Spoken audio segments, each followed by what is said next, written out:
Welcome to Sri சமையல். இன்னைக்கு பாசுமதி ரைஸை வச்சு முட்டை பிரியாணி செய்யலாம். எப்படி செய்யுதுன்னு பார்க்கலாம். இப்போ முட்டையை ஃப்ரை பண்ணி எடுத்துக்கலாம். ஸ்டவ் ஆன் பண்ணி ஒரு பேன் வச்சுட்டு 2 ஸ்பூன் ஆயில் ஊற்றியாச்சு.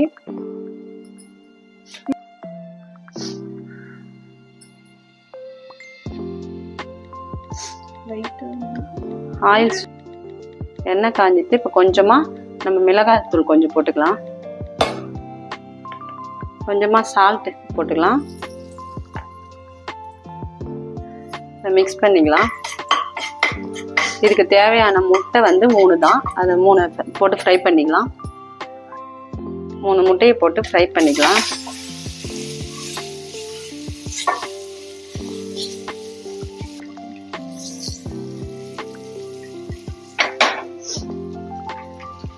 முட்டையை போடும்போது கொஞ்சம் முட்டையை கீறி போட்டுக்கோங்க. அப்போதான் மசாலா உள்ளே ஃப்ரை பண்ணும்போது கொஞ்சம் கீறி போட்டுக்கோங்க. அப்போதான் அதில் மசாலா நல்லா உள்ளே இறங்கும்.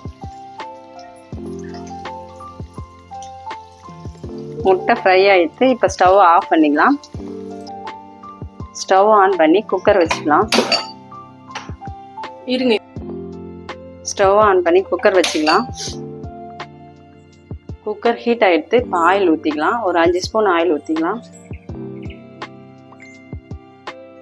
இப்போ 2 பட்டை, 2 இலை, 2 கிராம்பு, ஒரு ஏலக்காய் போட்டுக்கலாம். 3 வெங்காயம் கட் பண்ணி வச்சுருக்கேன். இதை போட்டுக்கலாம்.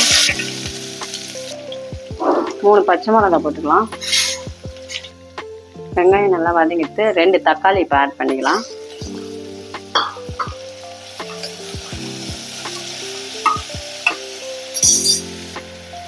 கொஞ்சமாக உப்பு சேர்த்துக்கலாம். கொஞ்சம் சீக்கிரம் நல்லா வதங்கும்.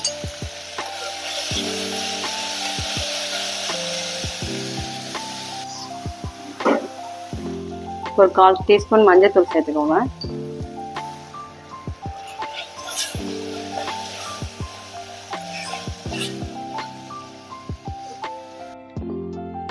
ரெண்டு ஸ்பூன் இஞ்சி பூண்டு பேஸ்ட் போட்டுக்கலாம்.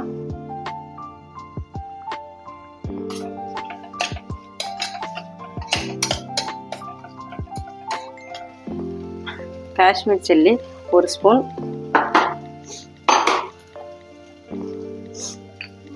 1 ஸ்பூன் தனியாத்தூள்,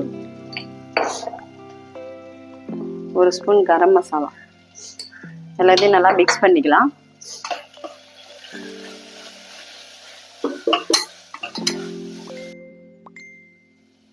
கொத்தமல்லி, புதினா தேவையான அளவு மிக்ஸ் பண்ணிக்கலாம்.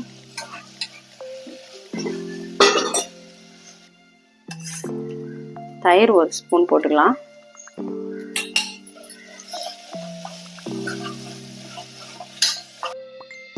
மூணு முட்டையை சேர்த்து இதில் நல்லா வதக்கிக்கலாம்.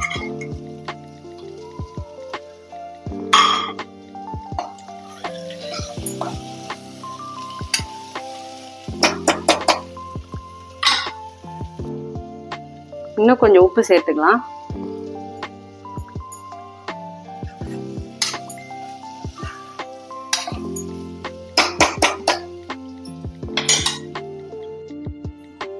ஒரு டம்ளர் பாசுமதி ரைஸை 1/2 ஹவருக்கு முன்னாடியே கழுவி ஊற வச்சிருக்கேன். இப்போ 1 டம்ளர் அரிசிக்கு 1.5 டம்ளர் தண்ணியை ஆட் பண்ணிக்கலாம்.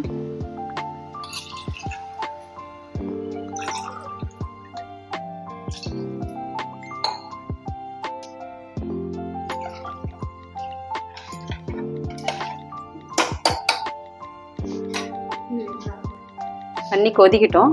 கொச்சதுக்கு அப்புறம் நம்ம அரிசியை போட்டுக்கலாம். தண்ணி கொதிக்குது. அரிசியை போட்டுக்கலாம்.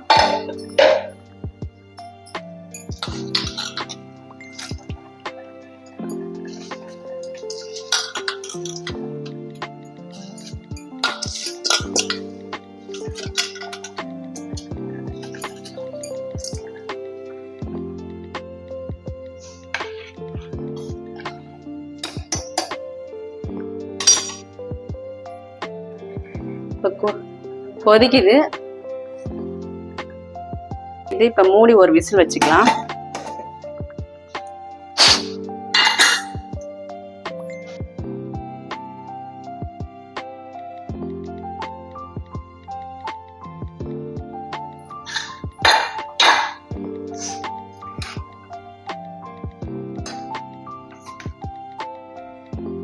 இந்த மாதிரி உங்கள் வீட்லேயும் செஞ்சு பார்த்துட்டு எப்படி இருக்குன்னு கமெண்ட் பண்ணுங்கள்.